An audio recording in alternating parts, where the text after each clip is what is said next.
कई सालों पहले की बात है। एक जंगल में एक बरगद का पेड़ था। उस बरगद के पेड़ पर एक बगुला रहा करता था।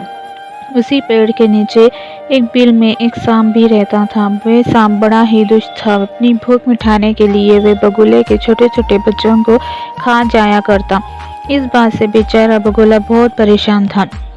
एक दिन की बात है। सांप की हरकतों से परेशान होकर बगुला नदी के किनारे जाकर बैठ गया।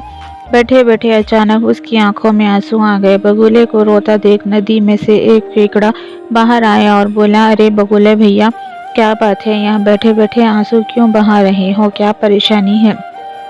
केकड़े की बात सुनकर बगुला बोला, क्या बताऊं केकड़े भाई, मैं तो उस सांप से परेशान हो गया हूँ।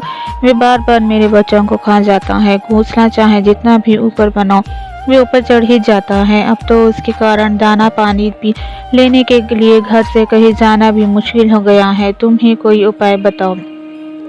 बगुले की बात सुनकर केकड़े ने सोचा कि बगुला भी तो अपना पेट भरने के लिए उसके परिवार वालों और दोस्तों को खा जाता है। क्यों न ऐसा कोई उपाय किया जाए कि सांप के साथ साथ बगुले का भी खेल खत्म हो जाए। तभी उसे एक उपाय सूझा। उसने बगुले से कहा, एक काम करो बगुले भैया, तुम्हारे पेड़ के कुछ ही दूर नेवले का बिल है। तुम सांप के बिल से लेकर नेवले के बिल तक मांस के टुकड़े बिछा दो। नेवला जब मांस खाते हुए सांप के बिल तक आएगा तो वह सांप को भी मार देगा। बगुले को यह उपाय सही लगा और उसने ठीक वैसे ही किया जैसा केकड़ा ने कहा, लेकिन इसका परिणाम उसे भी भुगतना पड़ा। मांस के टुकड़ा खाते खाते जब नेवला पेड़ के पास आया तो उसने सांप के साथ बगुले को भी अपना शिकार बना लिया। दोस्तों, इस कहानी से हमें ये सीख मिलती है कि किसी की भी बात पर आंख बंद करके विश्वास नहीं करना चाहिए।